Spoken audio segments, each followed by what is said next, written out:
Today's episode is brought to you by the folks over at SeatGeek, the best and easiest to use ticket platform out there. They take the confusion out of buying tickets using a 0 to 10 scoring system and a green is good, red is bad color rating system so you and your loved ones get the best deal possible. So whether it's going to see our beloved Redlegs at Great American Ballpark, the Bengals over at Paycor, FC Cincinnati, one of the area college teams, or pretty much anything in between, use promo code Riverfront at checkout and receive $20 off your first order. Click the link in the show notes to download the app and get started. That's Riverfront, one word, for $20 off.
Hey! We're here. Wow. Hey, what's up? Okay. As soon as I press go live and starts playing the intro music, my screen completely freezes and I'm like, okay, so this is fun. I was sitting there going through Twitter, going, waiting for everything to end, and waiting for you to start talking. And going, hello? Well, and I'm in the backstage, like, so I'm like, what happened? I don't know. We're back. Hey. Yeah. This is the Bengals Show, presented by the Riverfront. We are here live and in charge because it is the start of free agency, or a tampering period for the next 48 plus 4 hours, 52 hours, which is really dumb, but whatever. They've been tampering with each other since the combine. So yeah, exactly. I mean, it's amazing how many deals are announced at 12 o'clock, which is crazy. Right. I'm Joe Parsing. Along with me is the Iceman himself, Jeff Trenopole. Jeff, how are you, buddy? Outside of confused, wondering where the hell I am. Good, man. Good. I don't know how I feel about this whole T. Higgins thing. Because I'm like, I'm surprised, but then again, I'm not. And I don't. Well, put it this way. One, the Bengals aren't going to trade him unless it's a good deal for them. Right. Two, he's playing on the tag. I mean, unless they trade him, it's $21.8 million. He's not walking away from that. No. So, and Jonah Williams requested a trade last year. So everybody's freaking out, going, "Oh my goodness, T wants to trade," but it really doesn't mean anything, to be honest. Like, all it means is this is the only leverage that T has. He has nothing else. That's what sucks about the the franchise tag. Yeah, I mean, this is all a ploy by David Mulligetta. He gets his guys paid. He actually just got Michael Pittman paid by the Colts. He was on the franchise tag, and they signed him back to 3 years, $70 million. I think I need to find the actual. Yeah. Yeah. Pro Football Focus has the deal announced, but not the. Or Pro Football Tech has the deal announced, but not the money. People are already starting to lose their mind. Why can't the Bengals do that for T? You're right. Number one, T asked for more money, and number two, Michael Pittman is the number one. He is their number one. Like, he's a lot bigger priority for the Colts than the T Higgins, and not that T Higgins isn't a priority. I mean, he's a hugely important piece, but Jamar Chase is the priority. You can get guys around them. Exactly. I don't expect the trade to happen. I've been saying it since the end of the season, since it seemed pretty clear that they weren't going to be able to work out an extension, even before that, for that matter. I think that they should tag and trade him and take the assets. There are a lot of wide receivers available in the draft, and I mean, Bengals have two examples. Players can come in as rookies and make an immediate impact. Like, this isn't 10, 15 years ago to where it was rare to have someone come in day one and be number one. I mean, Chad Johnson was drafted in 2001. It was 2003, 2004 before he really started making much of an impact for the Bengals. And that wasn't like that. That's the norm. Yeah, so. It's funny that Bengals fans always lose their minds about. We're starting to lose our minds before the free agency draft even starts now. So I mean, but yeah, like I would like to re-sign T. I've said that. I didn't think he was going anywhere. I didn't think the Bengals were going to trade him. I still don't think the Bengals are going to trade him. I think he's going to play on the franchise tag for 1 year, and then we'll deal with this again in the offseason next year. And I keep saying this, that it is hard to trade him because, first of all, to trade him, I think he's got to sign a franchise tag. I don't think they can trade him without it. So him requesting a trade right now, he didn't sign the franchise tag as far as I know, so the Bengals can't trade him right now because he didn't sign the tag. First, he's got to do that. Yeah, then I think if you find a team, then you got to let that team negotiate with him and his agent to get a longer contract. So there's a lot of moving parts. It's not as easy as like, oh, trade him and go get this draft pick, go get that draft pick, and it's not. It's a lot. There's a lot more to it than that. I almost wonder if his agent, because again, like all of the reports of T asking for a trade, they were unsourced, which means they came from the agent. They didn't come from any, no one was reporting this. It was coming straight from David Mulligetta's firm. I wonder, I doubt it, but you almost wonder if there was a conversation between the Bengals front office, Duke, Kate, whoever, and Mulligetta saying, hey, you can put that out there and start negotiating with teams. If they're, try to find a deal. And if you come with the deal, here's our parameters, then come to us. Because then Mulligetta can start working out an extension with that team. Because, nothing is happening. They've got to find the team that wants to trade him. They've got to find someone who's willing to meet the price that the Bengals are asking for. And then you got to find the team that's willing to extend him. Yeah, exactly. Yeah. Because T isn't being traded just on the franchise tag. Right. Nobody's nobody would do acquiring that. That's what I keep trying to tell people. Like, nobody's going to trade for T on just a franchise tag. I mean, that's just stupid. Why in the world would you do that? Especially when this draft is full of wide receivers. So there's no.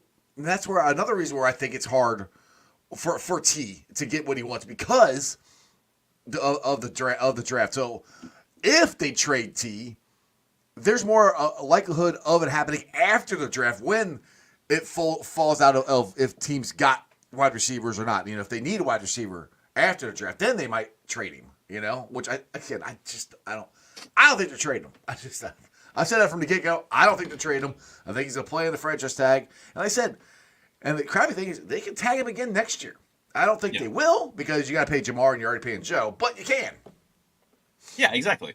And there's room to make everybody fit in here if they wanted to make them all work. I don't think it's wise because you saw how many gaping holes there are in the defense. We do have got another guest in here with me. Let me throw him on real quick. Seth Shaner, host of Red Leg Roundtable. Seth, how are you? What up? I'm good. I'm sorry for the delay here. I had some other phone calls, and then here I had to put my equipment all together. So no worries. Okay. His show froze. As soon as I hit go live and played the intro, my screen froze up on me, so I had to reboot. So that was an intro. But we had probably 2 minutes of absolutely nothness. So we had a very nice picture of the riverfront. That's all we had. I have a lovely background for everything. So we're just going. I mean, as of right now, it is 12:07, and free agency is dead. There's nothing happening. All this build up for nothing. The Bengals screwed up. They're doing nothing. It's terrible. Nobody's done anything. 12:01. 2 years ago, it was 12:01 when the Bengals, or when Schefter announced Kappa. Yeah. The Bengals. Yeah. So we are now right. 7 minutes past that, and nothing. Nobody is signing anything.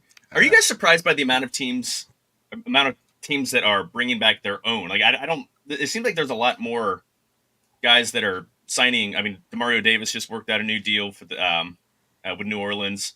A lot of guys are sticking around their old team, which is kind of surprising. Landon Dickerson signed a huge deal to stick in Philly. Now that makes a lot of sense because they need that leadership since Kelsey retired.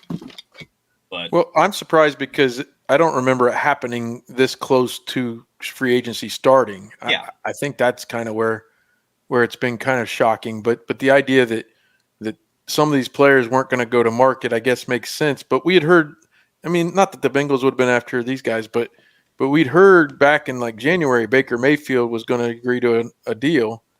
And that's one of those deals where you're scrolling through Twitter and you think, oh, well, that's a done deal. He'll go back. Well, then a month and a half later, it's like, well, no, he didn't. He's not there yet. And then finally at the last minute, it feels like he did. So, yeah, wasn't it last week that Twitter was blowing up, saying that the Bengals were going to release Joe Mixon?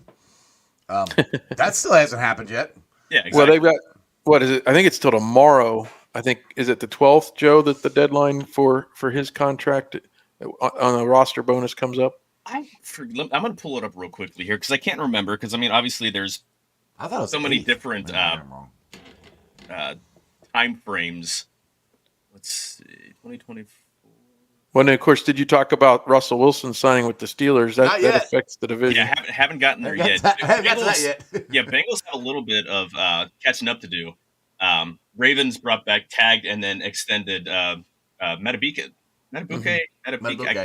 I always say Metabuke. I don't know. I think that's right. Yeah. Ravens or the Ravens. Browns traded for Jerry Jeudy, he's not a number one. He's probably lower end number two, but I mean he's an improvement. He's an improvement, but I mean the way some of the Browns fans are acting, like, oh my, we did it again. I'm like, you got who? I'm like, oh, okay, good job.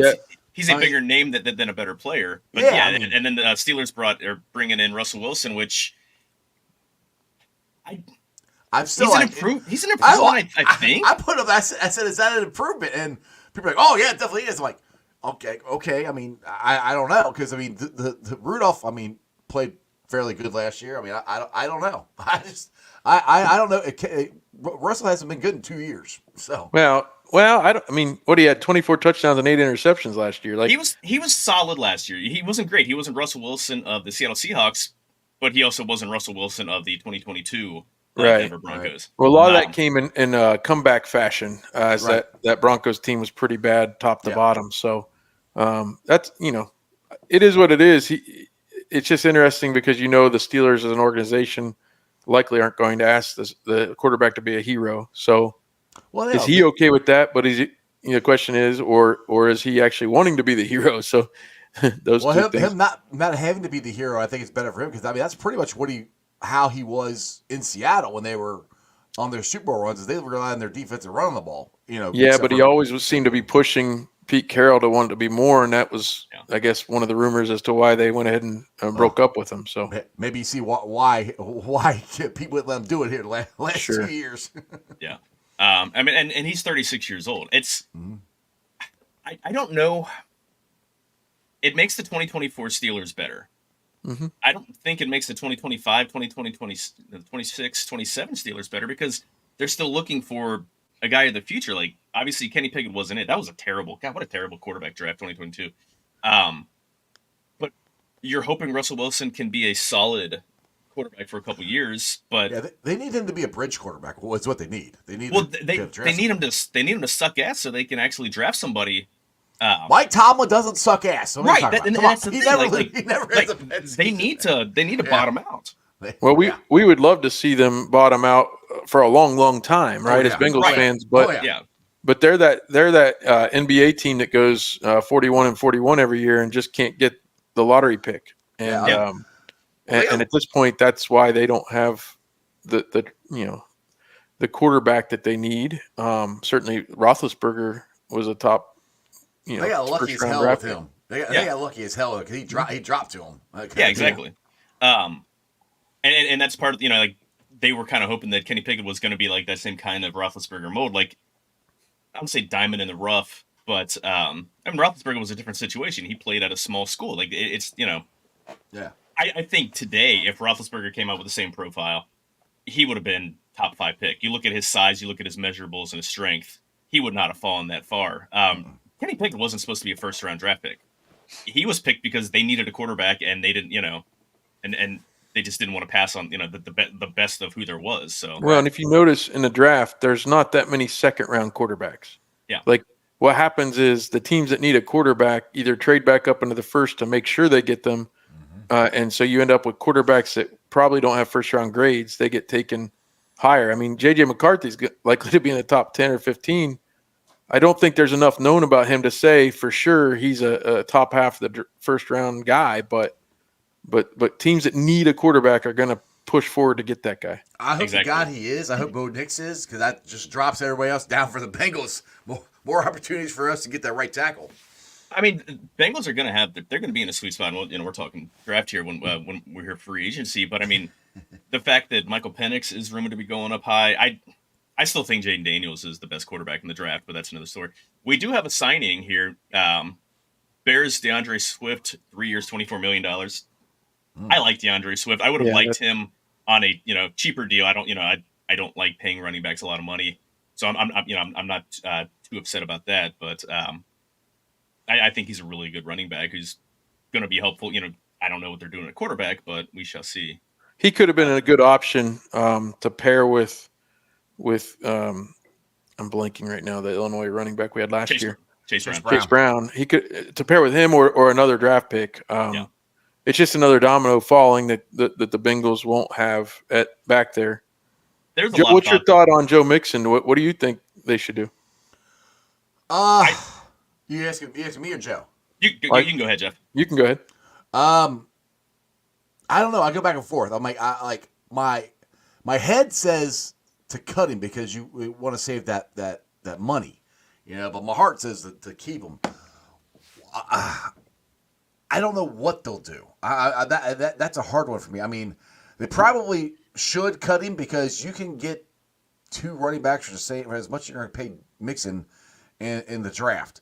But the thing is, like, is that going to hurt you? If you let's put it this way: if they do trade T and you cut Mixon, that's 2 pretty big guys that are out of your locker room. Does that change the locker room?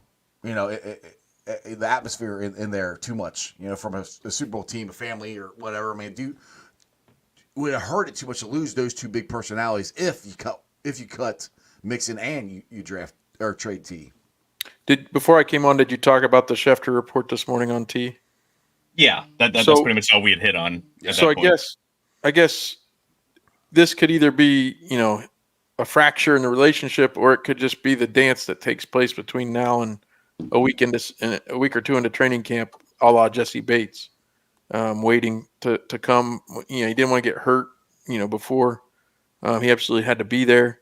I don't know what to think about the report on T. I know Joe Burrow, he wants him there, so I would think they would do everything they can to have him. I'm a little surprised that a trade demand has been made, to be honest.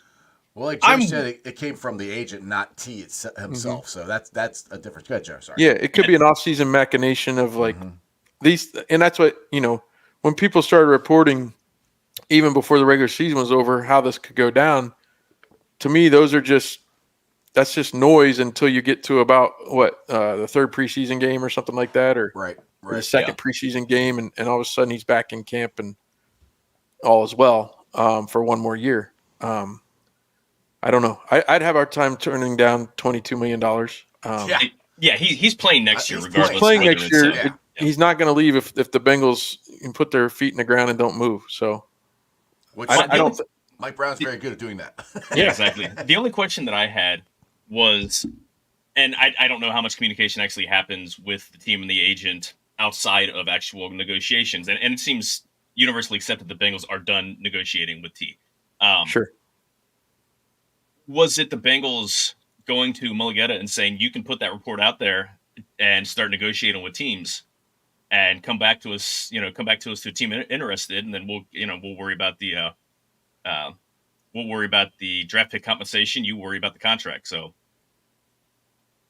I fully expect that T's going to be here. The Bengals just don't make trades, even though they should. Well, I guess what scenario? The scenario if you told me they could trade up into the top 10, say with the Bears' 9th pick, trade T for that, and one of the 2 remaining receivers after Marvin Harrison gets picked is still there, Roma Dunze or the LSU player. Neighbors, yeah. Neighbors. If you told me those 2 guys are available and you can get them on a rookie deal in exchange for T, and that's all, I guess I would do that. I don't know if teams would do that, though. Like, why would the Bears do that if they could get the same deal with a Dunze and have 5 years to pay him a lower rate? That was my question. With there's a lot of thought or a lot of talk about the Carolina Panthers, who don't have a first round pick because they traded up last year to get Bryce Young, that they would be interested in looking to trade for either T. Higgins, and this was reported a day or so ago before even the news dropped, but they'd be looking to either acquire T. Higgins or Michael Pittman. And Michael Pittman obviously went back to the Colts on an extension instead of just the franchise tag. Why wouldn't they just keep that pick? And they've got a quarterback on a rookie deal, so they have 4 years before a quarterback gets expensive if Bryce Young lives up to what they think he's going to be. But I would rather do what the Bengals have done multiple times and get a young wide receiver to pair with the quarterback. I mean, they drafted AJ Green the same year they drafted. They drafted AJ Green the same year they drafted Andy Dalton. They drafted Higgins and then Chase the very next year. So, yeah, the 2 schools of thought are you want a veteran to be there to kind of settle the young quarterback, I suppose. But the Bengals' own track record here shows that this might be the better way to go, and it might betray what they can get for Higgins as far as that top 10 goes. Yeah, exactly. I mean, if there's a way they could trade up and ensure that they're going to get Marvin Harrison Jr., sign me up. But I don't think the Bengals, unless they trade their first and Higgins to move up into like the top 5, which I don't even know if that would be enough. They'd still have to add some more assets. I don't think that's that's the only guy that I would move way up for, as opposed to just trading him for a pick.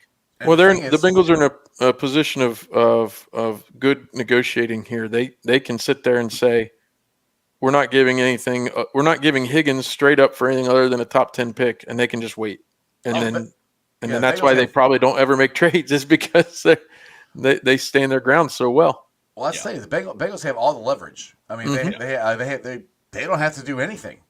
I mean, they could just, you play on the franchise tag, and that's it, which is what I think is most likely to happen. Now, the question, Joe said, if you move up to get top 5 pick,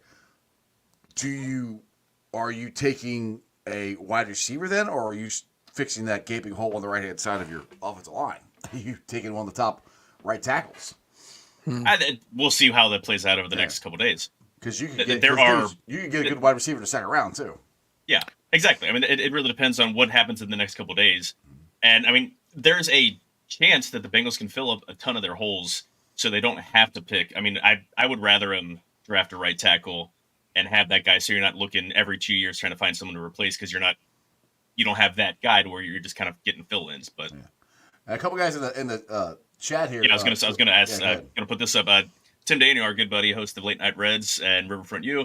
Thoughts on Kendall Fuller as a Bengal, as fit as rumored? I would be all aboard, absolutely all aboard Kendall Fuller. He's a cornerback, last played in Washington. He's older. He's 29. He'll play the entire season in his age 29 season, or at age 29. I still think he's a fantastic cornerback. I would love for that to happen. I wonder if the Bengals maybe are less high on DJ Turner as we thought they were, because he kind of fell back to earth after a really hot start of the season, especially the second half. He wore down, but that just adds more depth into that room. I would be completely on board with that. Seth, what do you think? Yeah, I think so.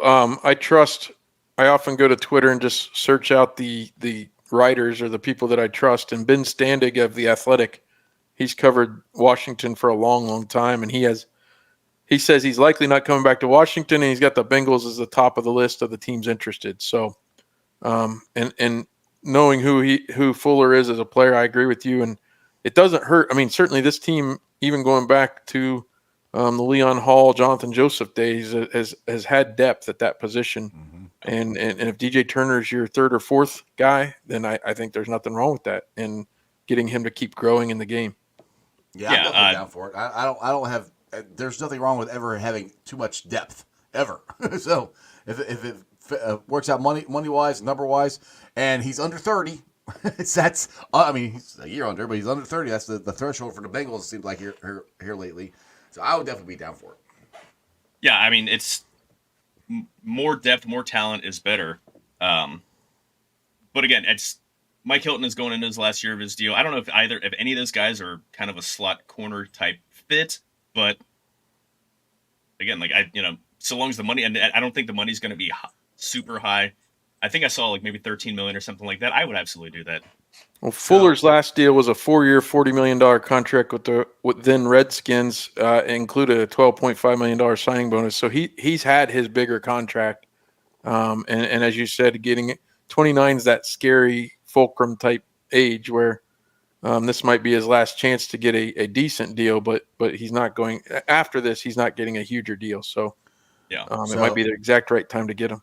Adam Schefter is reporting Bill, three-time Pro Bowler left tackle Deion Dawkins is signing a 3-year, $60.5 million extension. An extension.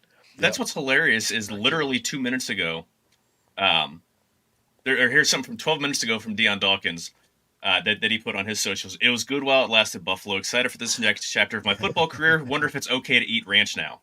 And then I signed 10 minutes later. Yep.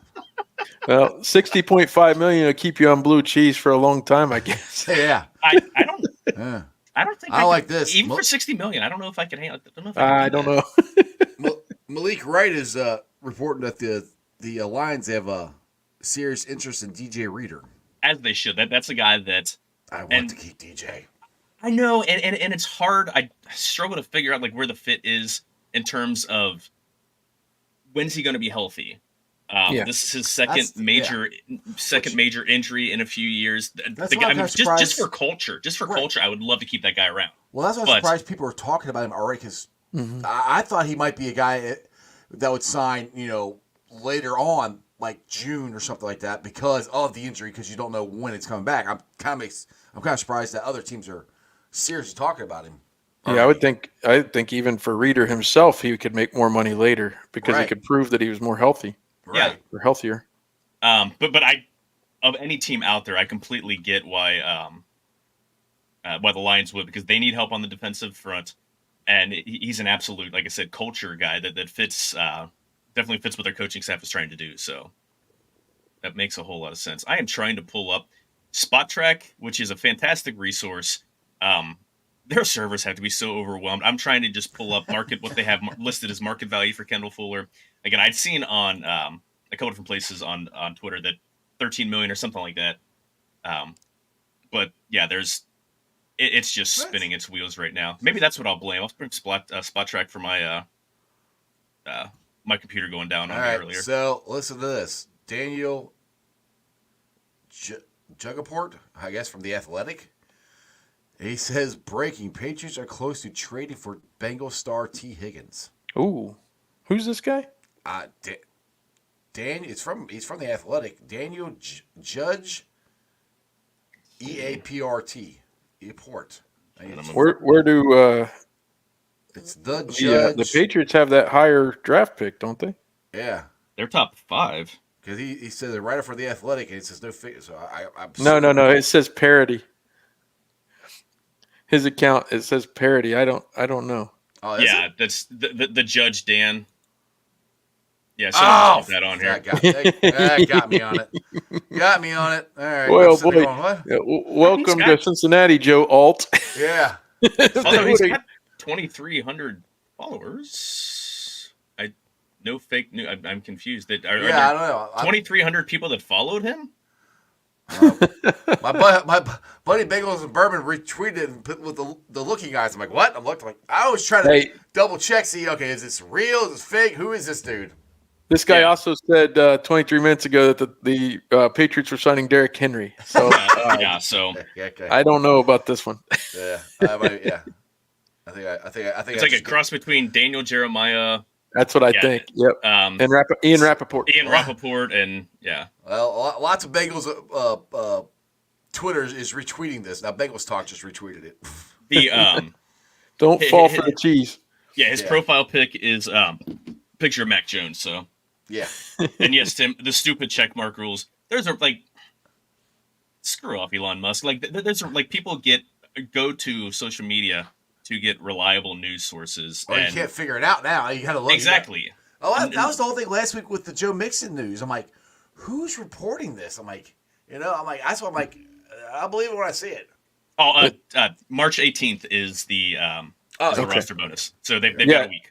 And that was purposely done because remember last year it just lasted so long and we were wondering why they didn't sign somebody at free agency in March, and then they took a later draft pick in Chase Brown, and then they finally got the thing done there in June. And I think it's way better to have it now. And, that way everybody knows they're on equal footing. They know what they need. Yeah, exactly. So now if they sign a running back here in the next day, that March 18th deadline, we can just make some assumptions. Yeah. If they sign one the next day, I think he's gone then. You always wonder if they're possibly just looking to see if there's any deal to be had or anything like that. Well, no, I don't think anybody's going to pay Joe Mixon $8 million next year. So I highly doubt it. The Bengals shouldn't. Again, I'm of the ilk that draft running backs on day 2, second or third round, let them play their rookie deal, out the door. And again, that sucks because running back is a really hard position to play, and there's a lot of toll on your body, and they deserve to get paid as much as as much as possible. But I don't want to pay them. I just don't think that the value is there. Mm-hmm. So we are still timed out on Spot Track. Did their hamster fall off? Oh, there we go. I was gonna say, did their hamster fall off the wheel? Let's see. Yeah, they're saying 3 years, $41 million, average deal of, for his age, linear regression, blah, blah, blah, blah, blah. Average $13-14 million a year, which, again, I'd be on board for that. That's not huge money. The Bengals have the space, especially if they were to do something with T. Higgins. Mm-hmm. That's why I think T just playing on the tag is not great because that's a huge cap hit. Either extend him so you can manage the cap better or trade him and take that money and spend. Again, you need a lot of help, especially on the defensive interior and edge. I mean, they need help all on the line. They need more depth. I'm not as worried about the edge. I'm really concerned about the interior. I mean, you can never have enough edge rushers. You can never have enough. But I mean, we don't have any. We got DJ or PJ Hill. That's it. Yeah, that's exactly. literally all one we have. I mean, you can say Zach Carter or something, but unless he develops makes a bigger jump this year, which we didn't see anything last year. BJ Hill's the only one we got, so I'm really concerned about the interior. I never understood the whole thing with Zach Carter. They drafted him; he was an edge, and he was a tweener. He was a bigger edge and struggled. A guy that you didn't think would be able to hold up physically, or had the speed to make it around the edge. But they drafted him knowing they were going to bulk him up to play 3 technique. Why don't you just draft a 3 technique at that point? and clearly 2 years in, it hasn't worked. He was terrible. He was just. I mean, I like the guy. I've got nothing against him. I'm sure he's a wonderful young man. He's not an NFL tackle. I don't. Go play for the USF XFL EIEIO, whatever the heck that new league is. He can go play with AJ McCarron. Right, exactly. So this is boring right now, guys. Well, I wondered.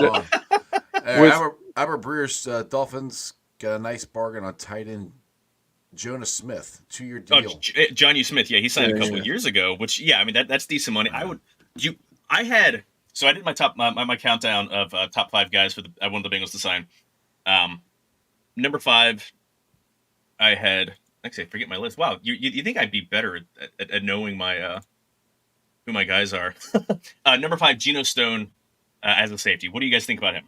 He's got picked off Joe Burrow in the second half in week 2 against Baltimore. Really smart guy coming off a rookie deal in Baltimore. What are you guys' thoughts about him?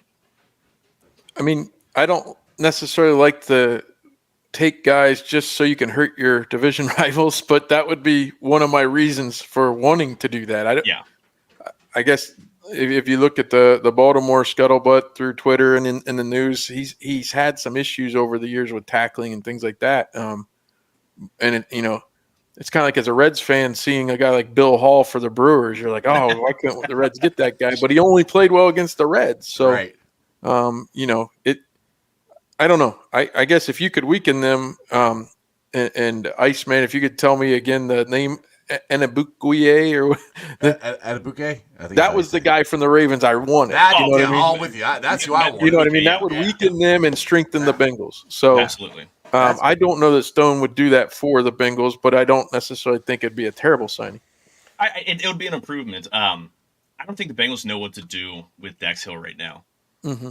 I'm surprised Nick Scott is still on a contract. Yeah. I mean, there's no way he's playing next year, right? I mean, his number. He won't be on the team. I mean, they drafted Jordan Battle so. because he fell to them, and Jordan Battle was fantastic.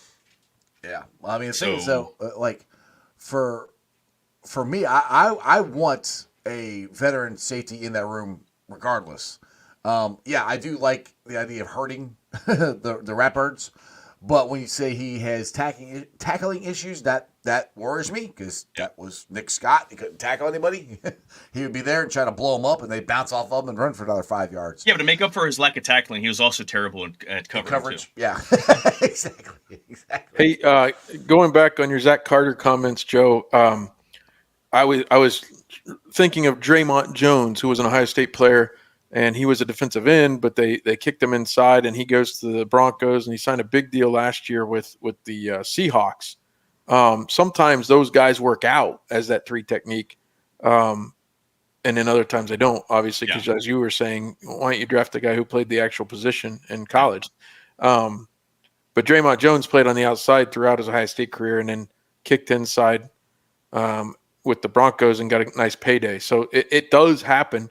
When I think of defensive tackle, though, I always wish we could find our Vince Wilfork or Lodi Nada, like get that. And BJ Hill's done a great job these last few years, and technically a little bit different position. But boy, I've always coveted those really, really big guys who, by the way, can actually also move. Yeah, exactly. There are a ton. And I put Geno Stone out there before a lot of these safeties got the axe. It was a dark week if you're a safety in the NFL last week. Yeah, it was almost like running backs. Yeah, absolutely. And there are 5 of them? 5, 6 of them? Yeah. A lot of them are older. I mean, Justin Simmons, former All-Pro, he's 30. Micah Hyde, 33. But I mean, there are some absolute dudes out there. Xavier McKinney. Again, I like Geno Stone. Yeah, he isn't the cleanest. Doesn't exactly have the cleanest sheet. But I mean, Jamal Adams is out there. I mean, Buda Baker. I mean, got name guys. Now, whether or not these guys are more names than they are fits or anything like that. I mean, I would be surprised if the Bengals didn't sign one of these guys before too long. Well, and that my question is, if they do, are you guys kicking Dax to corner, or are you trying to play the 3 safety lineup more? Which, I mean, if you do that, then one of your linebackers is going off. I think they can do a nickel, 3 safeties and a nickel. So you still run your two linebackers.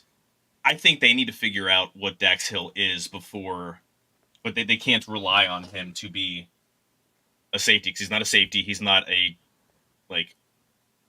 cornerback. They need to find a role for him. So you plan on having an 11-man starting defense where he's not one of them.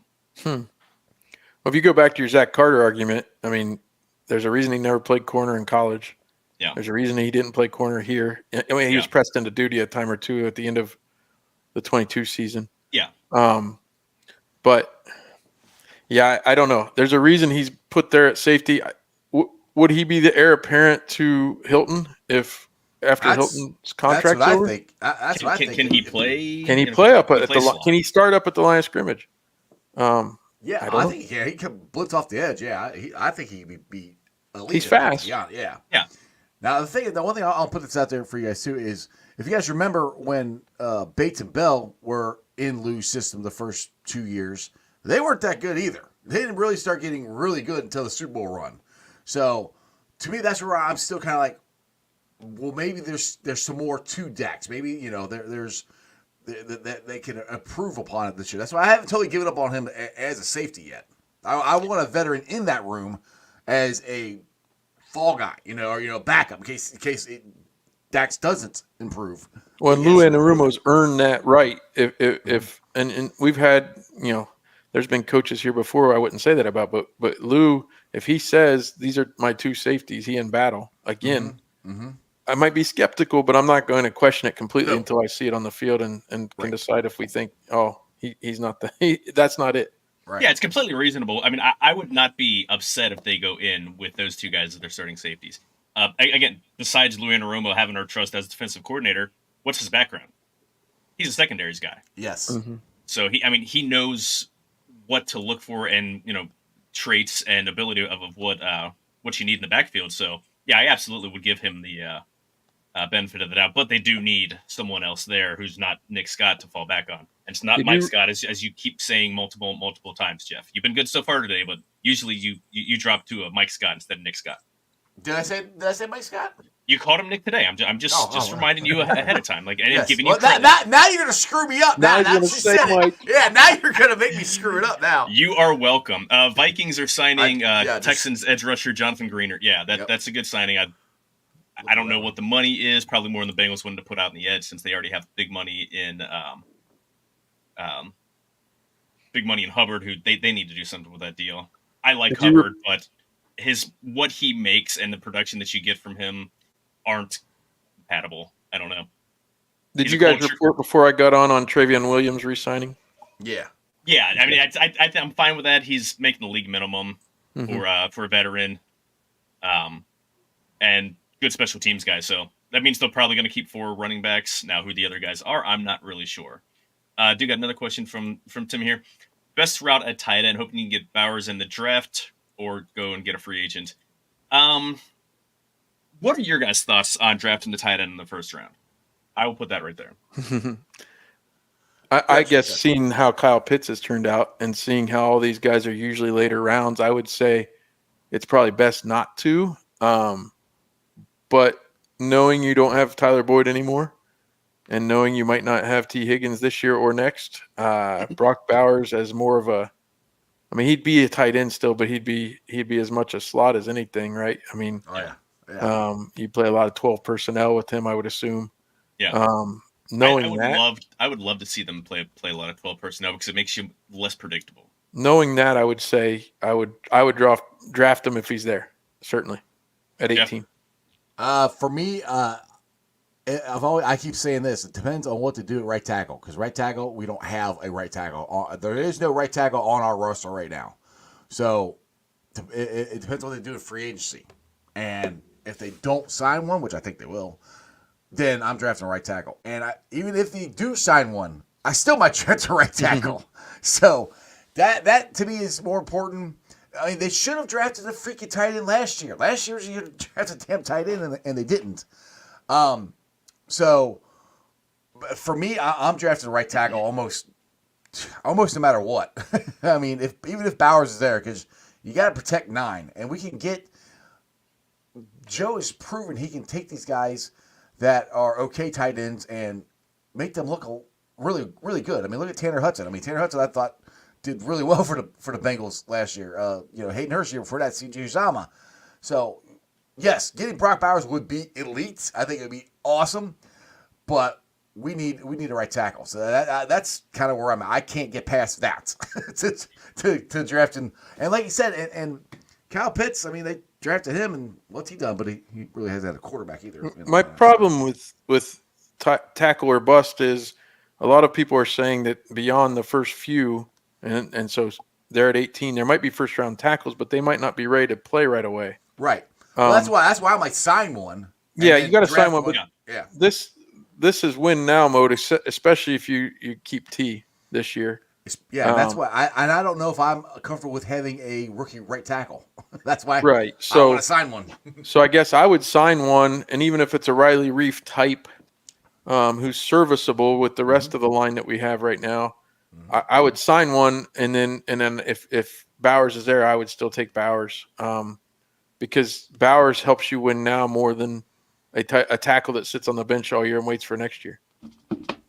Yeah, I think absolutely they're going to get a guy, a tackle in free agency, and that kind of leads me into who I had as my number 4 fit for the Bengals, Jermaine Illuminor. Yes. Yeah, and he's solid. He's a solid right tackle. He's played both sides of the line with the Raiders last year. He's been with the Patriots. It seems to be a good fit, and he's a guy. Again, you sign and then you still look to get a long-term prospect. Again, whether that's 18, whether that's at 45 or anything like that. Because I don't think you can afford to go in to the draft trying to find your starter. I hate going into the draft trying to find your starter at any position. Unless you're in the top absolutely, five. Absolutely pigeonholes you. You're either reaching or you're getting a guy that or you can do what the Bengals did in 2015 and draft Owehi, knowing that he's not going to play, and drafting Drake Fisher, letting Witt go. And I was completely on board with that when that happened. Like they actually drafted guys a year ahead, which was a smart thing, and then they both just crapped out, and then everyone shits on them for letting Andrew Whitworth go. Like I was fine with that. Yeah, hindsight was more the problem there. Yeah, exactly. Whitworth had a lot more than the tank. Yeah, Fisher had heart issues, and Owehi just never. Owehi was the wrong guy, but I think that's not a bad theory. Owehi was a swinging gate. Yeah, he was. Exactly. The Titans are expected to sign running back Tony Pollard. Just saw that. Aaron Wilson's reporting this from the NFL. Yeah. So that's interesting there. So Derrick Henry most likely would not be going back to the Titans. Somebody was asking me that this weekend. Would you want to sign Derrick? If they cut Mixon, sign Derrick Henry. My fear with that is this might be the year that he falls off a cliff. Because of all the hits he's taken, because of how many times he was used, in Tennessee. It happens pretty quick for a running back. All of a sudden, they just hit that wall, and they're just not the same. And that would be my concern with signing Derrick Henry for the Reds for the Bengals. I'd be really concerned if the Reds signed him. I would too. He'd be a great. I'd say by first base, he'd be a good target. They need a right-handed hitting outfielder who can preferably play center field. I don't know if he's that guy. He seems more of a maybe cornerback, big stocky guy. I don't know how well he can go get him in the gaps. Right, exactly. But yeah, I've seen that rumored for a year. Bengals would be in for Derrick Henry or for Saquon Barkley, and it never made any sense to me. Bengals are looking to get cheaper and younger and more explosive at the running back position. Neither of those guys are going to be cheaper. Neither of those guys are going to be younger. And I don't know. I'm done with the Bengals being efficient at running back. Joe Mixon is efficient. He'll get you 3 yards. Decide Jonathan Greenard. Yeah. Did you say that? You say that one already? Okay. You already said that. Did I? Oh. You did. There's too many things going on. I'm trying to listen to you and keep on this. It's not working out to you. Sorry, go ahead.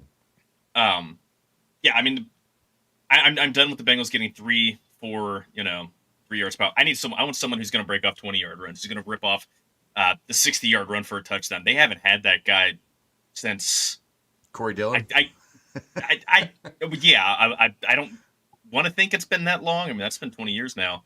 Gio, maybe Cedric Benson sometimes gave you that, but he wasn't. Yeah. He was more of the Band-Aid. The efficient, yeah.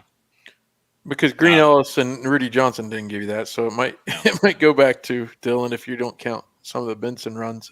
Jeremy Hill had a couple. He had an 85-yarder against the Panthers, I think, one time. Gio had he just couldn't hold on to the damn ball.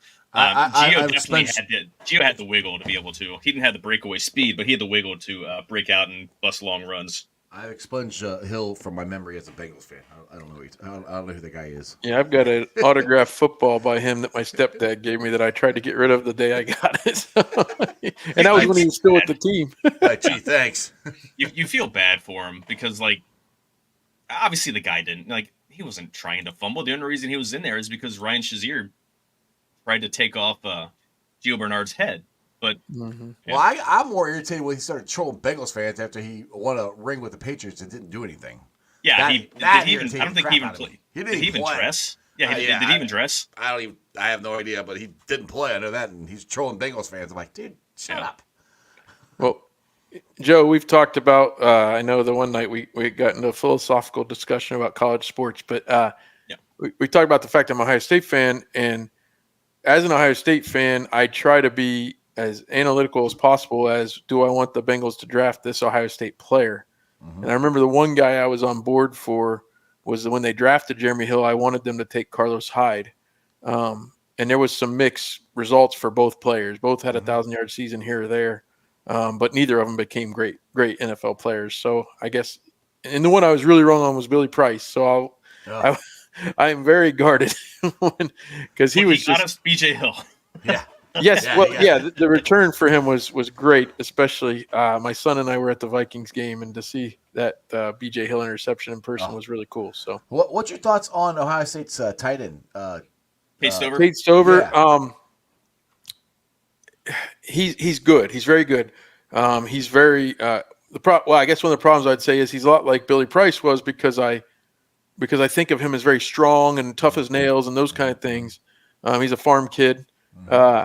So I like him a lot, but I will say in his time as a featured guy, which was only really 2 seasons, he did get injured enough to make me worrisome. Like I don't know. Like, you know, he played 2022 basically. You remember the Gronk sleeve that he had to wear, like the elbow. I agree with this. Joey's always wrong. But yeah, good. Sorry. But no, so he played that year with that brace on his arm a lot like Gronk did at times, and you would see him catch, and he would have to like clap his hands together to catch it because he couldn't bend his elbow. Yeah. But he still had a good season. Right. So he played through some things, but then he also missed some time. And if you told me he was going to be the feature tight end for the Bengals next year, I don't know that I would really want that necessarily. Yeah, he's intriguing for me because I think there's potential there to be really good, but then the injuries do concern me. I would be totally on board with them draft. I don't know. He's late day 2 pick? Because I was thinking. Yeah, I would say third or fourth. Okay, third, fourth. I would be cool with that if they go out and sign a veteran. And this again, you guys have set me up perfectly here. I put these all on YouTube Shorts, but my number 3 free agent fit for the Bengals is Noah Fant, tight end from Seattle. I'd like that. He's got the athletic ability. He's got the speed to stretch the seam, cover 2 breakers, and I would love to see that guy again. He's still, I think he's 26. He's not an old guy. Sign him to a 3-year deal, front loaded, whatever you want to do. And then draft a guy. Because again, you need multiple guys. I'm concerned the Bengals haven't done anything at tight end yet. They have 0 tight ends, literally no tight ends. None. I had expected that Drew Sample or Tanner Hudson or both would have been locked down already. And neither of them are, which is like, do they think that they're going to get money elsewhere? Like, they're not going to get a ton of money, so just pay them what they want. Yeah, I think so. I mean, I guess, but if nobody's signing them, then maybe just that market hasn't taken off yet. So, but we know what happened last year when they just stuck their head in the sand, right? I mean, exactly. That's what I'm afraid of. I don't want to do that again. Exactly. And I'm completely cool with Drew Sample and Tanner Hudson back as guys in the room. Like, I don't. Tanner Hudson was very good, and his numbers actually for the limited times actually comparable to what Hayden Hurst had for the full season. Hurst had like 400 some odd yards over the full season in 12 games, and Hudson didn't even get the most, second or third on the tight end list for snaps. 350 yards receiving, more yards per catch. So I would love Hudson to be back as another guy in the room. Drew Sample, I think, as a H-back, move back, whatever you want to call him, like as a traditional inline, and then having him as your protector on third downs. I think that's a fantastic move to keep him around. So I'm surprised that like you need those guys in your room. This isn't like you're taking a spot of someone more explosive. You need bodies in the room. You have an empty tight end room right now. Right. Well, I do want to address this again real quick. Joe is always wrong. I would love for everyone to go watch my draft preview show that we did. I mocked the Bengals getting Miles Murphy in the first round. Jeff, who did the Bengals draft in the first round this year? Somebody named Miles Murphy, I think. I thought so. Okay, I just wanted to be You sure. were right on the pick, but were you wrong on the capability? No, it was because that was it. It wasn't. This wasn't like the guy I was in love with. It was just the guy that I thought made sense. Sure.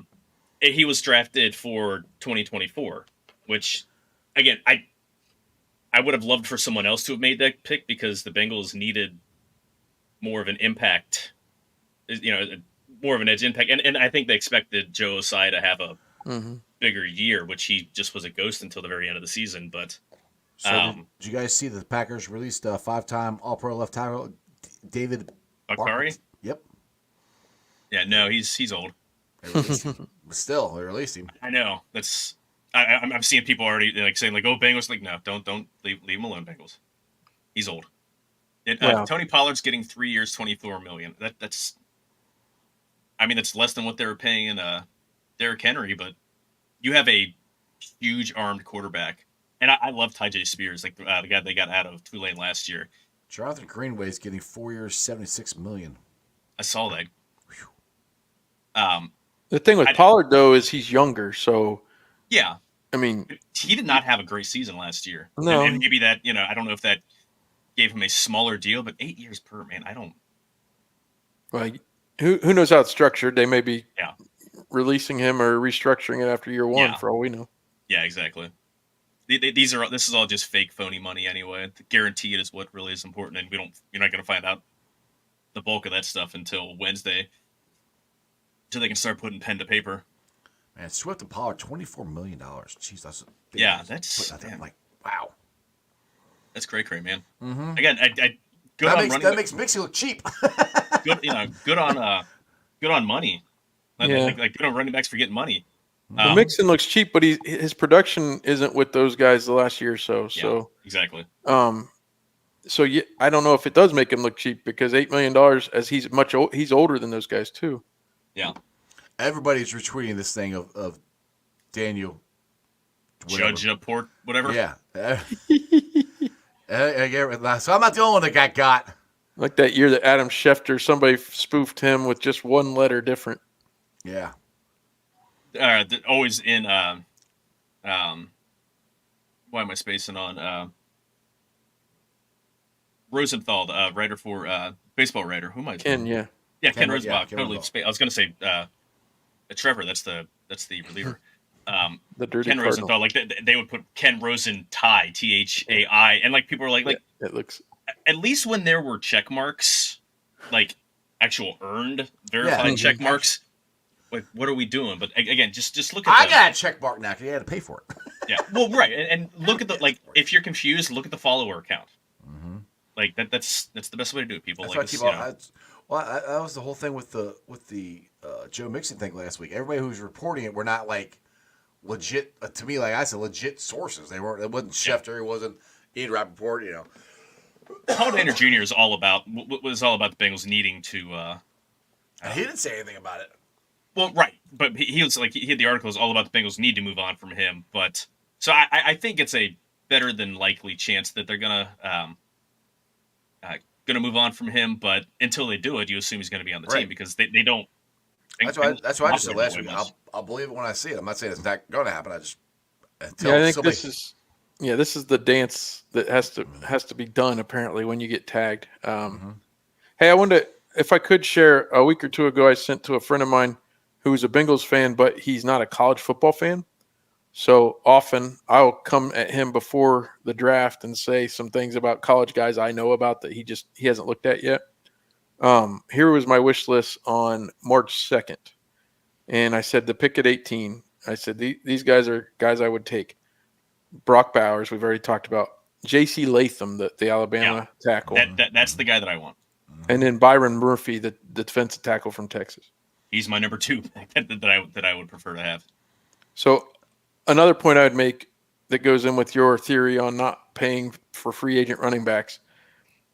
If the Bengals could get Audric Estime from Notre Dame in the 3rd or 4th round, to go with Chase Brown's speed, I would do that in a heartbeat. Audric Estime is possibly the next Jerome Bettis. Like, he's big. He ran all over my Buckeyes, so that's personal. But that guy's going to be a good back in the league. I guarantee it. Yeah, he's solid. Listed 5'11", 227. Who is, I'm spacing, the running back from Wisconsin? Braylon Allen? Yeah, he was hurt a lot last year. I was going to say, he was a guy that as a freshman, like, that guy looked like a grown man at age 18. I mean, he looked 240 pounds, and I thought he was going to, like, I'm not down with drafting a running back in the top 5, but I'm like, when this guy's eligible, when this guy's a junior, he's going to be a top 5 pick. And he kind of, I mean, he's productive, but yeah, I guess injuries, and when you carry that much weight, even if it's all muscle, that's a lot of weight to be putting in. Wisconsin likes to run the ball a lot. So, well, yeah. So as a Big Ten fan, watching them every year and seeing some of the guys that you think are going to be can't miss, Taylor's really, I guess, the only one that's been a can't miss running back in the NFL. There's been a few guys that have done some good things for a year or two, but yeah, Allen's listed at 245 pounds, and he was 245 pounds as a true freshman. That guy was. No, he was built to play right away. That was crazy. I'm like, hold this guy's a freshman, and he running all over the field, like man. He's a guy that I wouldn't mind. Like, he declared, didn't he? I think he so. Declared. Like, they've changed their philosophy too. They've gone to that partial air raid type offense. More of the spread. Like, Luke brought that from UC. Luke brought that with the offensive coordinator from North Carolina. So it may be a time just to get out, right? I mean, yeah, they're looking for more guys that are more shifty, and yeah, he still had 180 carries for 5.4 yards a carry last year, 12 touchdowns, so productive. Yeah, I wouldn't mind that guy's. I like shorter, shiftier guys to again for the big plays, but you do need that people mover when the pile mover when you get down on short yardage. I'd be cool with them getting him late.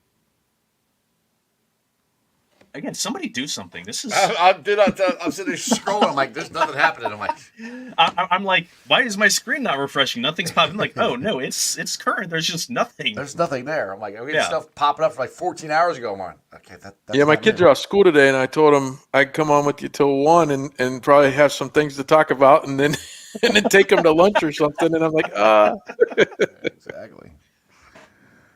I shipped my son out of country. They're on spring break, or my son's school is on spring break, and he's on a education service trip in Poland right now. Oh wow! So how old is that's 14. He's a freshman. Okay. He's the only freshman, but hopefully he's not being too much. Joe kicked him out and said, "Look, we got free agency to talk about. We got all this stuff going on. You need to go. I can't have you around here this week, yeah, man. You if need you to can go go somewhere. Just get out. It's not cheap, but I got things to worry about, man. And NFL is not helping you out at all because they're not doing anything. No, like I wasn't expecting like a ton of moves, but there's been like 4 signings. Yeah. Well, all weekend with all those re-signings, I was getting a little worried because it's kind of like in baseball. The top guys usually set the the pecking order, and a lot of these top guys have already been re-signed by their original teams. Yeah.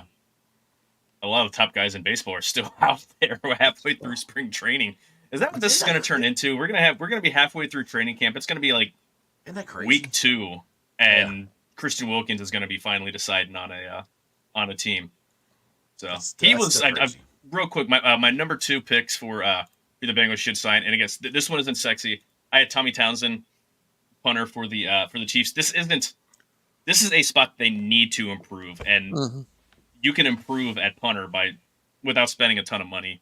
Again, nothing about I don't think the Chiefs are really going to care that he's going to go to a team that's kind of a rival.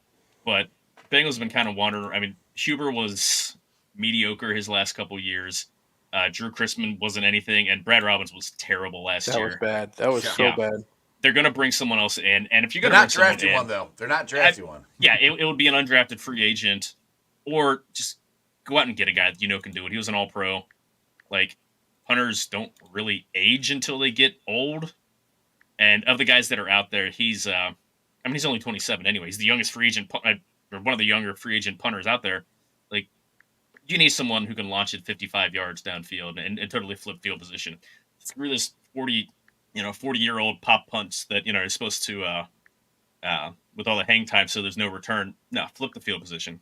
Rely on your guys. Did you see the punter Ohio State just signed? What that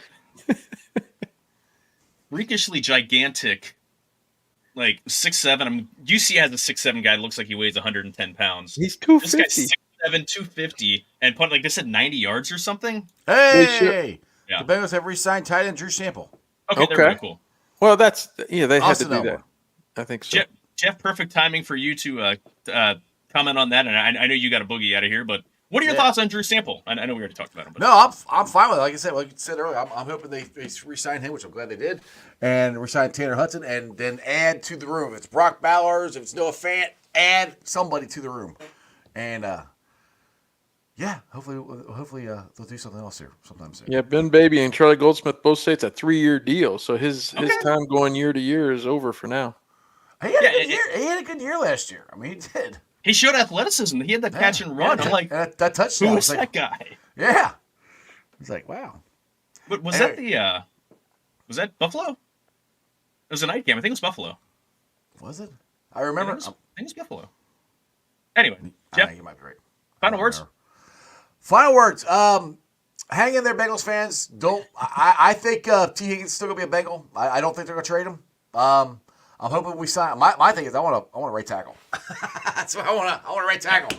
Don't freak out, even though Bengals Nation loves to freak out about everything. Long off season. We got lots of shows. I got a show at 5:30 if you guys want to jump on and watch that. I got Corey Dillon and Richmond Webb's going to be on there with me, so we'll get their thoughts on the T. Higgins situation. Those guys are pretty good. Corey Dillon. Like I'm so jealous that you're good buddies with Corey Dillon. Yeah, he's all right. I'm friends with the guy who's friends with Corey Dillon, so I got that going for me. I'm friends with the guy who's friends with Joey Votto, so I got that too. You're like, good buddy Carlos Guevara. Right, exactly. I know him. I know that guy. All right, boys, have fun. Nice talking to you. Yeah. Drop him out. Okay, there we go. Yeah, I mean, Sample, like again, he's become kind of a good safety valve. And again, like he's like talk about wanting a running back who can block, especially on third downs for protection. Well, why not just use the best pass blocking tight end in the league and have him line up in the backfield? So they took him in the third round, right, years ago, and it was the second round. It was poo-pooed as being way too high, and I think we can all probably agree with that. But if you had a crystal ball then and said he would still be on the roster in 2024 and going forward, possibly. I guess that's a good sign. It was a good pick in that way. Certainly, we could always argue there was somebody else they could have gotten that could have had a bigger impact. But he for what they want him to do, and especially remember the original argument was the type of offense they were going to run. I'm not sure that's still in place with Joe Burrow as your quarterback, but yeah, that was he was drafted. Andy Dalton's last year, starter in 2019. If you look at his physical, like especially his traits. And the speed and the athleticism, it was comparable to like George Kittle, and I think that's what they were hoping that they were going to get, a guy who was maybe undervalued because he played in a very run-heavy offense in Washington, but would be able to make some plays and get first-round production, and it didn't happen, and people still hold that against him. Like the pick happened, like forget about it and move on. The guy's valuable; he's a useful player. So well, again. If he got a 3-year deal, at least up front, he's going to get more money than he has gotten before. So that shows that they still have a lot of trust in him. And he played for veteran minimum last year, so I'm guessing he'll probably double or triple that. And cool, absolutely, I love having that guy on the team because he plays hard and he does what he knows what he's asked of him and does with it. So we got a question here from Dustin. Sorry, just happened on. Do you feel the Bengals don't really know what they're doing with T? It feels like they don't have a solid plan. Just toss the tag on him. I mean, they tried to extend him, and what they value him at Bengals once they put a value on you, whether monetary or compensatory, that doesn't change. So if they value him at $20 million a year, they're not going to go over that.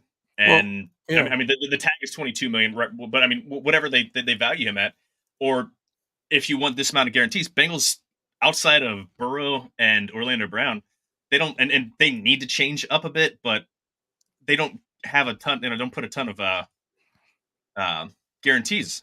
So I don't. They know what they're doing. It's whether it's the smart move, whether it's a prudent move, remains to be seen. But they're executing their plan. Seth, what do you think? Let's break down the position they're in. Okay.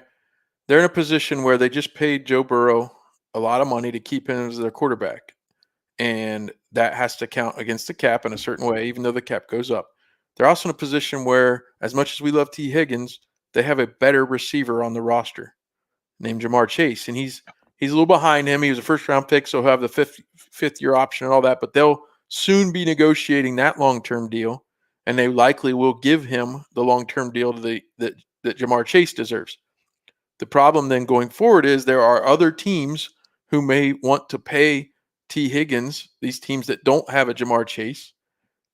They may want to pay him commensurate with a top receiver. And certainly with football being a dangerous sport and all that, T. Higgins' side is saying we don't want just 1 year at this high franchise tag number. We want to be able to start a long-term deal now. So they've got to do the dance. They've got to go through this, but the position the Bengals is a product of drafting well. Yeah. They drafted him in the second round. You can look back and say he should have been a first rounder, but they drafted Joe Burrow. Now he fell in their lap at number 1, I get, but they drafted Joe Burrow, and they've reached an agreement to pay him long term. And then the very next year, with the 5th pick, they take Jamar Chase. And again, I love T. Higgins. My kid's got his jersey. We're big T. Higgins fans. We don't want him to go anywhere else. But they have a number 1 receiver. It's going to be tough to pay 2 receivers at that full number 1 rate. And they may do it. They may pay him as a 1B.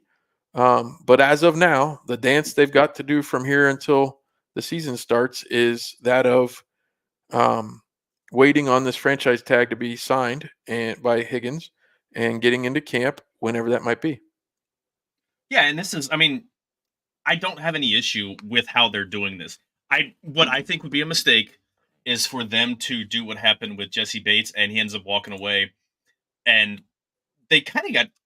Did you see the news? Like they were NFL released the compensatory selections for the upcoming draft for free agency. Bengals got 2 6th-round picks because they're the signings. Who they signed cancels out who was signed away. Someone, and I can't remember who it was.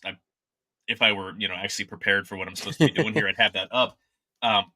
Bengals should have gotten a 3rd-round pick for the Jesse Bates signing, because his pick, like the value that he was signed at, like was so much higher that the Orlando Brown pick shouldn't have canceled that out. Yeah. So they should have a 3rd-round pick, which would be late 90s, I think 98 or something like that, instead of a 6th-round pick. So they kind of got screwed. Now NFL has gone back and fixed this once. I don't know what the avenues are, if the Bengals are even going to, I don't know, but they should have. I mean, the amount of guys that got signed away and the deals that they got signed away for, they are owed a higher, they should be getting a higher draft pick for than the 6th rounder. And I think that's part of it, but Bengals can't let T. Higgins walk away and just get a 6th round pick, comp pick. But if they win the Super Bowl, right. You see, forever. That's the trade-off, right? I mean, some teams are reactionary, and they would have traded T. Higgins a year ago. Yeah. And certainly we could say, well, see how T. Higgins was hurt a little bit this year, and when he was able to be on the field, sometimes the production wasn't there. Of course, the quarterback play and who was at quarterback sometimes had a lot to do with that. But again, they're in build now. They're in win now mode, not build now, win now mode. And the cost of doing business is $22.3 million to give to T. Higgins to hopefully chip in to be part of a Super Bowl championship team. And I know Joe Burrow said the window is his whole career, but going forward after this year, it'll get harder and harder with the cap hit that the quarterback position is taking. So your point is very valid on not wanting to walk away from T. Higgins with only a 5th or 6th round pick. But if the results are where we want them to be, I think we'd all gladly take it. Yeah, I mean, ultimately, Bengals shouldn't operate based on what might happen a year down the road, and that's kind of always been their thing. Is they have kind of operated about that. There's a reason that they never go, uh, never have completely like tried to manipulate the salary cap to kind of restructure all these deals so they'd have to be in the salary cap held down the road. And I would be fine for that. I'll take 5 years of having to cut all these veteran guys if they get to raise the Lombardi and have a parade either down on the banks or Fountain Square, wherever the heck they would have one. But it's I don't know. I still think for the best health of the team, I think trading him, especially this year with the wide receiver crop, I think it's just the smartest move because you're still able to to get an impact receiver. It hurts that you're also losing Tyler Boyd, but Tyler Boyd wasn't a huge piece of the offense last year. He had some drops that really hurt them. Yeah, I mean, you don't want to say he cost them the Texans game because the Bengals not covering anybody, not covering Noah Brown 20 yards downfield time and time again, and letting Devin Singletary run all over the field is basically what cost them. But with as bad as the defense played, he makes an easy catch in the end zone. Bengals win that game. So it's, but yeah, you don't want to lose 2 of your top 3 guys in the same season. I like Yoshivas. He's not ready to be your number 2 receiver. Charlie Jones, they would need to add another veteran receiver if they were to do something with him, but I don't know. We'll see what happens. Well, and certainly Orlando Brown didn't come on the first day of free agency last year, but it was still a shock when it did come. So they've got that in them as well. And they keep things close to the vest probably as well as any organization. So that might be another reason why we're not seeing, other than the agent letting it out that T wants traded. Yeah. We're not seeing a whole lot as far as who they might sign. Yeah, they're the most closed mouth, and that's part of it. With literally being just one family, and then Duke Tobin, who's I think their adopted son. Yeah, nothing gets leaked from their end ever. Do have another signing. Broncos signed safety Brandon Jones, 3 years, upwards of $22 million, $12.5 million guaranteed. That's good news for the Bengals. That's a very buyer's market type deal with the Bengals, again, needing a safety and there being a ton out there. And I think that's going to, with the amount of guys out there, it's really going to compress their deal. I think you're right. And I think I was joking a little bit earlier, but I really believe safety is the running back of the defense. It's a position that doesn't get paid very highly. It's a position that usually doesn't get drafted that highly. And so last year, I think you saw Jesse Bates get the money he did, and even Von Bell, and on his 3rd contract, they got the money they did in part because it wasn't a flooded market like it is now. Yeah. And so that could be very beneficial to the Bengals, as you said. Yeah, good on Jesse Bates for getting the contract that he did, but that contract isn't getting signed anywhere near that 6 years, $64 million if that were done this year. And again, Von Bell maybe get half that deal. The Aaron Wilson is reporting that the Cody Ford numbers, he was announced the other day.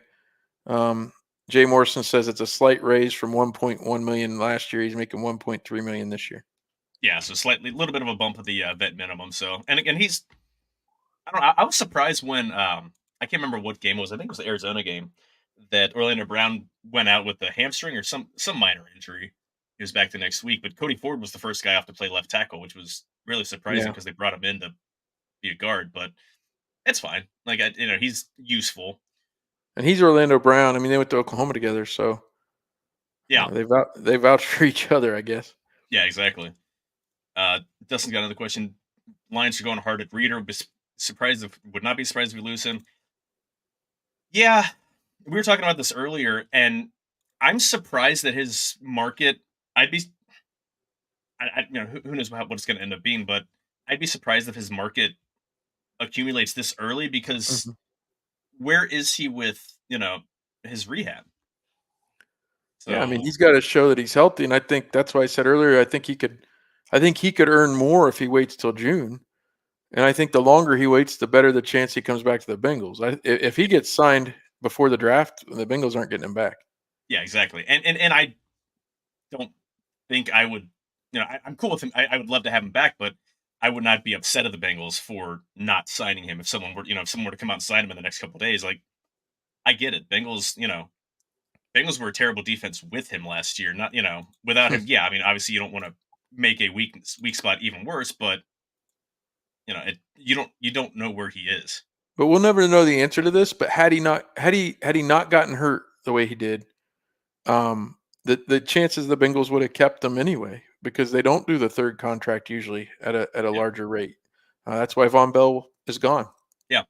The chances they would have signed him anyway were not that high. I don't think. I think he may have already been announced today signing somewhere else, like the Lions or somewhere, if he never got hurt.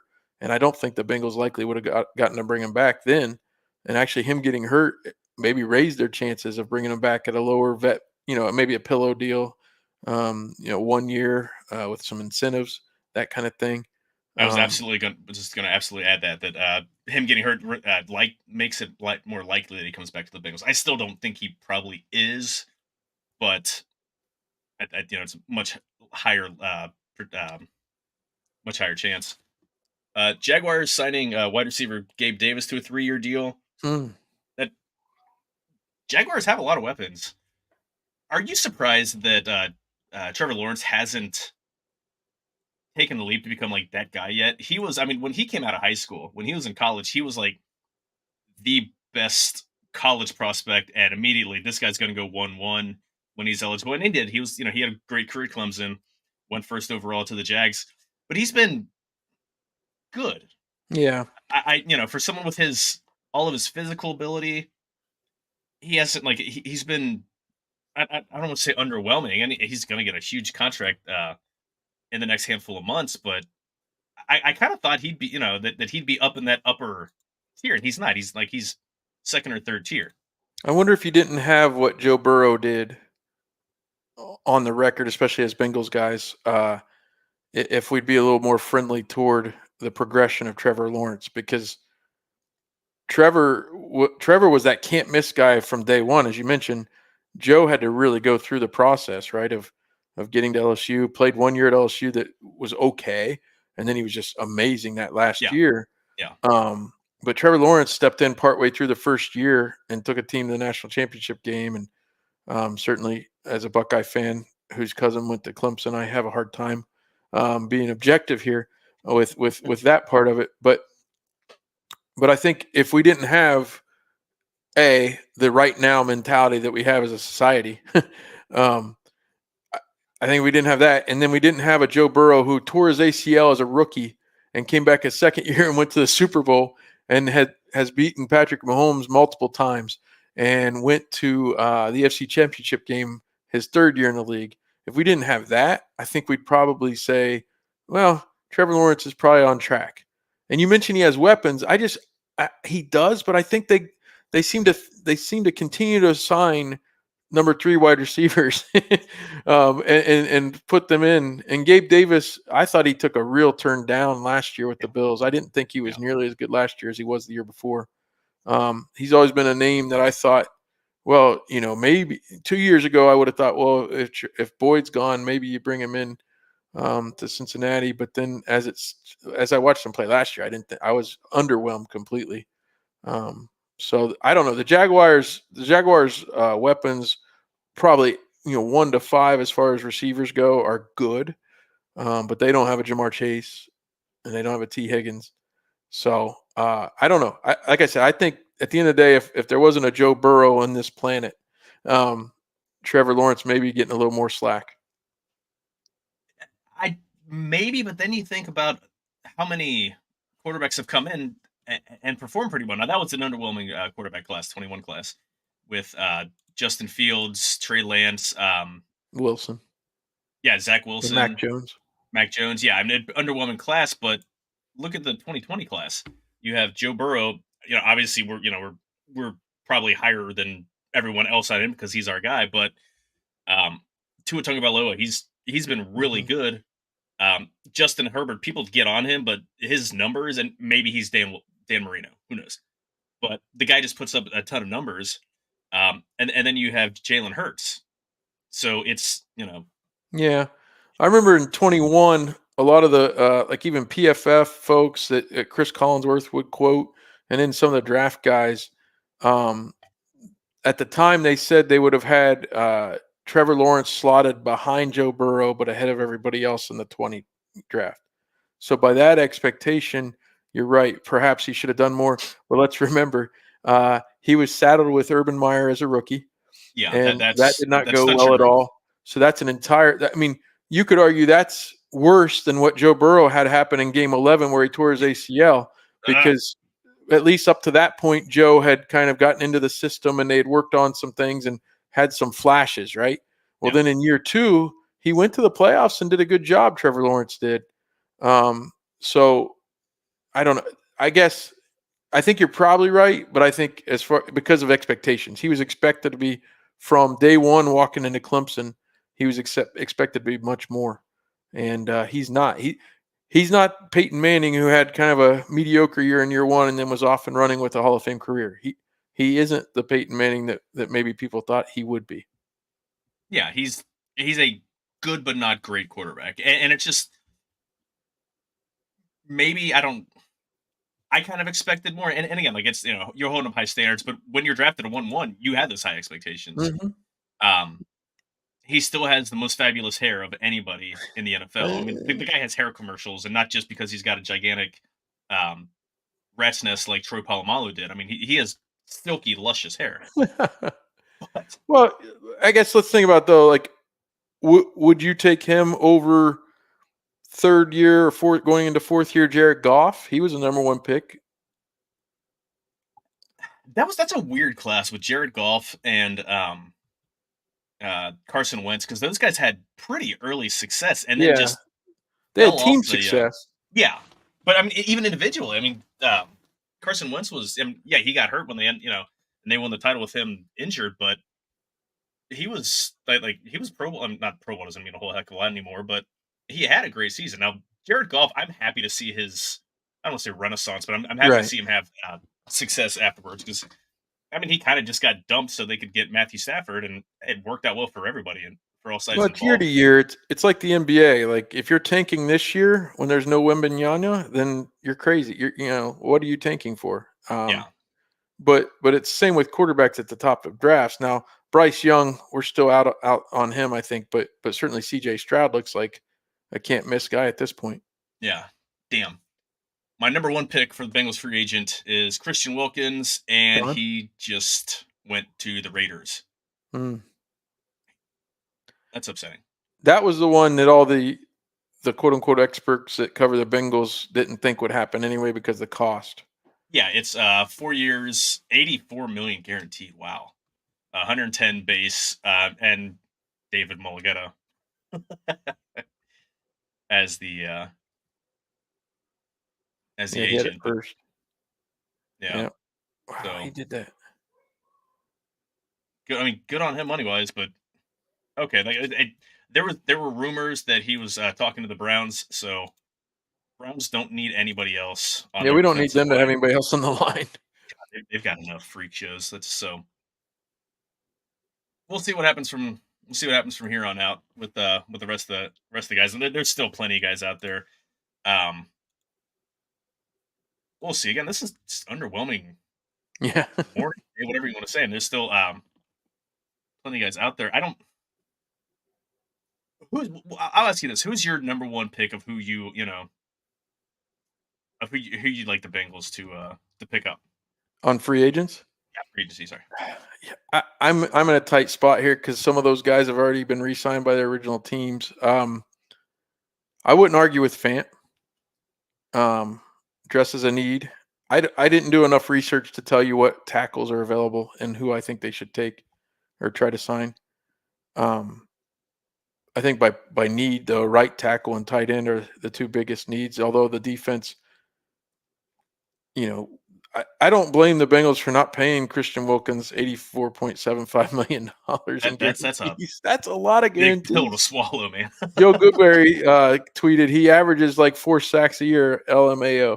Of course, he had however many of them last year, which is perfect timing going into your Yeah, going into but a a guy like contract. this, and he must be younger than Reeder. But if Reeder was Yeah. healthy, what would Reeder be getting right now? My goodness. Probably 20 per. I Yeah. mean, Wilkins is 28, so he's a little younger. I think now, and again, I don't know how much interest the Bengals going to have because he's a little bit older. Leonard Williams, Hmm. I mean, went to the Seahawks, but formerly of the Giants. That guy's a monster. Um, and that's the guy. If you want to make an impact, you want that interior pass rush. That's the guy you go. That's the guy you go with. I mean, that's he's not Geno Atkins, totally different body styles, but I would love to see them pivot to that. Even even with if Reader's going to be gone, that's fine. Find someone who can give you 70% of that in the draft, or someone on second or third wave of free agency. Go after that guy. Would you? I mean, Tony Pollard's gone. I wouldn't have necessarily wanted him either. I kind of like the idea of Swift after I saw what he did for the Eagles last year. Yeah, Um, Austin Eckler, you know, he's a different type of back. He's a receiving type of back. I think Chase Brown could morph into that himself. yeah. At the running back position, I just don't know. Maybe, yeah, they're not going to pay for Josh Jacobs at this age. So I think you've got to address running back at the draft. I think honestly, and he's going to come pretty cheap, even though he's coming off of he was a first round pick coming off his contract. I like Edwards-Helaire. Yeah, and that's He's been the that's that's been the smaller. hot rumor because of he's good friends with Burrow and Yep, Chase, and yep. He's off the title team. I think he didn't fit into Andy Reid's offense like Reid thought he would. Yeah, yeah. I mean, When they they spent drafted him him. so high. Yeah, they spent premium value on him. They got him in the first round. Yeah, so I think at the end of the day, he might fit better with the Bengals, and he doesn't have that much off the tires, right? The tread's still there because he doesn't have the carries because of Pacheco coming in there and being the main guy. Yeah, I mean, he was always even when he was they had Kareem Hunt around. Um, they have let's see, he has in 4 seasons he has 441 rushing attempts, 89 receptions. So you're talking 500 and under 550 touches in 4 seasons. He's only 24. He's going to be 25 here in it's like a month. Yeah, and I don't think it would Um, cost that much either, comparatively no, speaking, I because mean, you of could he get doesn't him have the for track vet record. minimum. Yeah, you can Yeah. get him for vet minimum. They have him listed for his market at like 1 point. I just had it here and I changed pages. And again, Spot Track is so overwhelmed today. Where were we? I can't even go back pages. Anyway, very affordable deal. I think he's somebody considering his size. I know the Bengals like to have their larger backs by and large. I mean, Travion Williams is small, but they like having their bigger, like bell cow type backs. I mean, Chase Brown is pretty stout.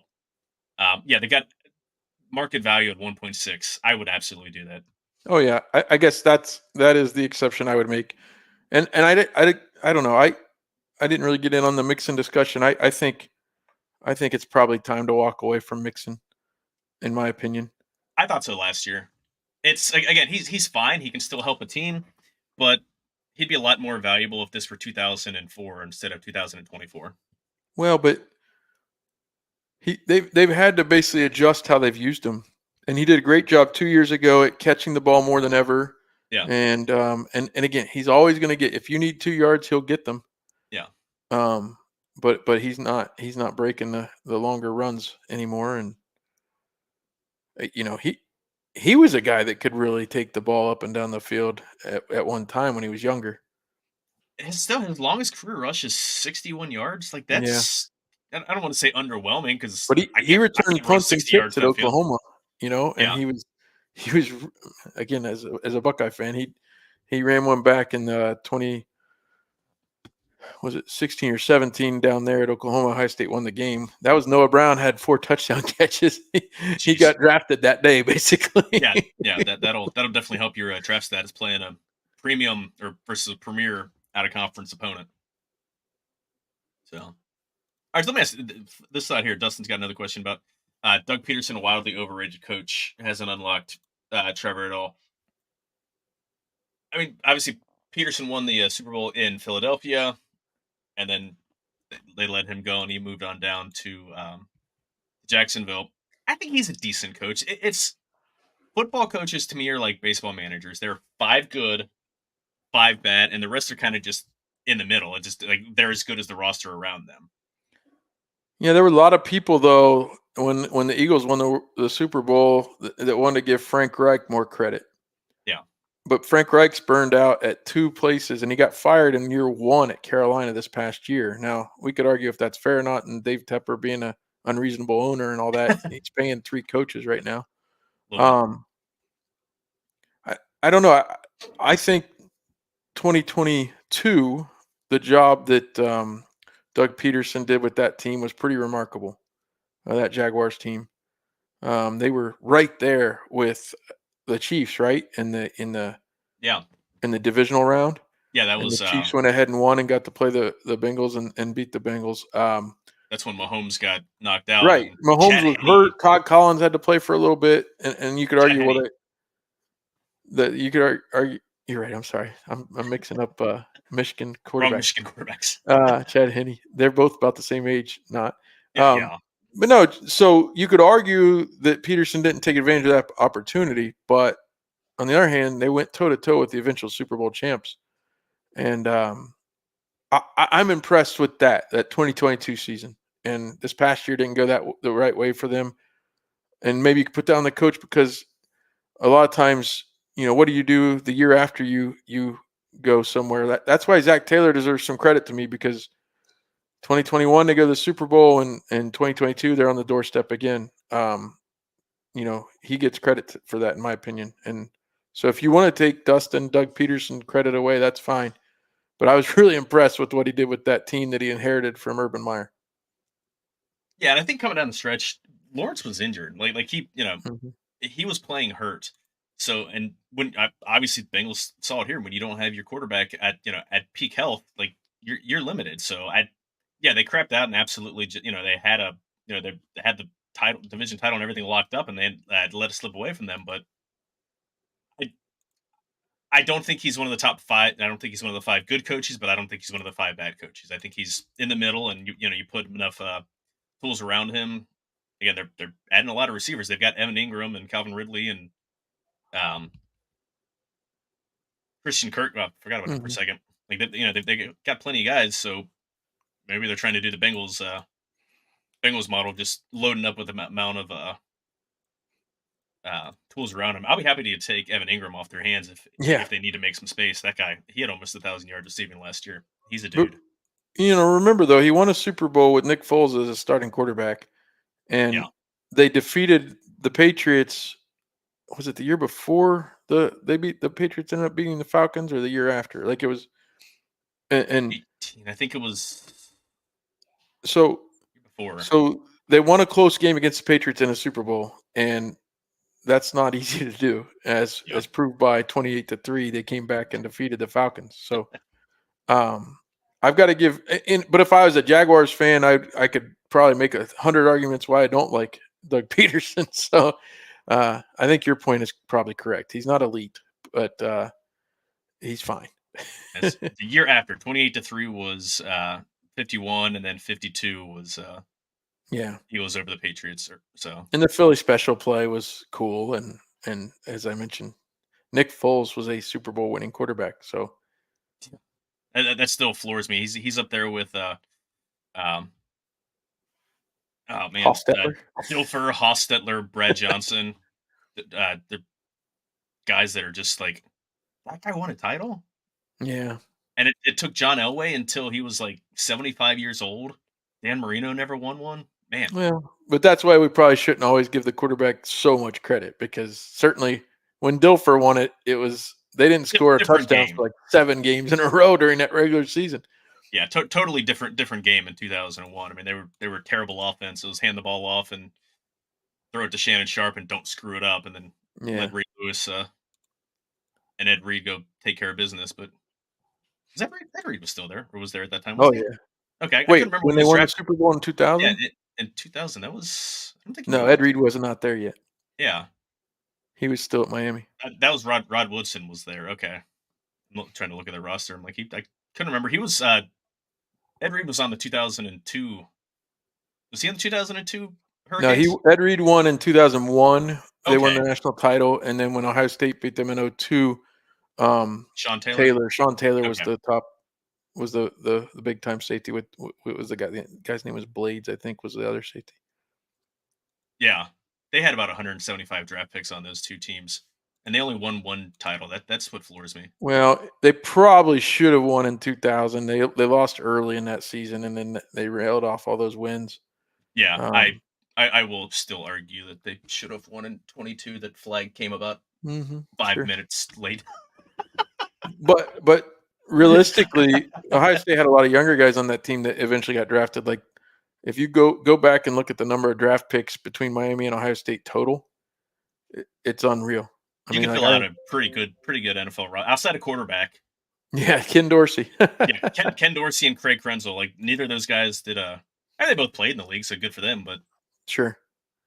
I I got a immaculate grid wrong once a few months ago because the Bengals, remember they signed Craig Krenzel, Yeah, and he never played in a game. So it was Bears Bengals, and I was like, oh, Craig Krenzel, and I he would have started lost that because game. I knew he was on the. I knew he Bengals had him. I didn't know he actually didn't appear in a game. Yeah, he started games for the Bears, but he never played in a game, and he got in a game injury settlement from the Bengals. I figured that would have been mop up duty or something. All right, Seth. Well, this has been a very underwhelming. As soon as we sign off here, there's going to be a flurry. Oh, sure. The T. Higgins is going to get traded. DJ Reader's going to get signed, and Joe Burrow's going to I'm not even going to say anything negative about Joe. No. Like, You could be like Chad when he said Hunter Green's going to get hurt. Right, and I will get absolutely dragged. So I did not mention number 9's name. So Okay.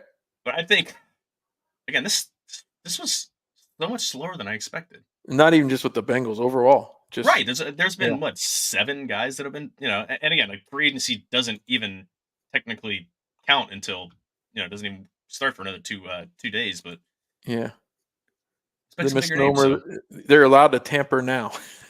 yeah, they've been talking since